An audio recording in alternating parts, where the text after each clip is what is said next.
அதாவதுங்க உதாரணம் சொல்றேன். ஒருத்தன் கத்தி எடுத்து குத்துறான்னா அவன் குத்துவான். ஆனா குத்து சொல்ல உலகத்தின் அதிபதி சாத்தான். இந்த கணவர் பாட்டு படிப்பாரு.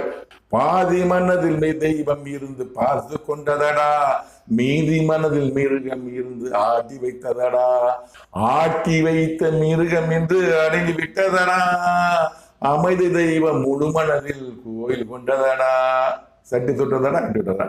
பாட்டு என்னன்னா, பாதி மிருகம் இருக்கு, பாதி தெய்வம் இருக்கு. ஒரு மனசுக்குள்ள மிருகங்கிற சாத்தான் சைத்தான் எவன் பூந்துட்டானா, கெட்டாவை பூந்துச்சுன்னா கொல்ல சொல்லும். அதே மாதிரி நல்லா இருந்தா வேண்டாம் போறேன் பண்ண அனுப்பி கடவுள் பார்த்து வந்துட்டு போச்சுடும். இதுதான் அதே மாதிரிதான் ஒரு போட ஆரம்பிக்கிறதுனா அவங்க மனசுக்குள்ள யார் போறாங்க அவங்க மனசுல அந்த சாத்தாயின் ஆவி புகுந்து ஆர்மி போற அடி அடி கொல்லு கொல்லு கொல்லு கொண்டு மரணம் அனுப்பிடலாங்க சத்தம் தெரியுது. அதைத்தான் கடவுள் சொல்றாரு. உக்ரைன் அப்படின்னா அங்கே இந்த சாத்தான் இருக்கான். உலகத்தில் அதிகாரங்கள்லாம் அங்கதான் இருக்கு சண்டை நடக்கிறது. இஸ்ரேல்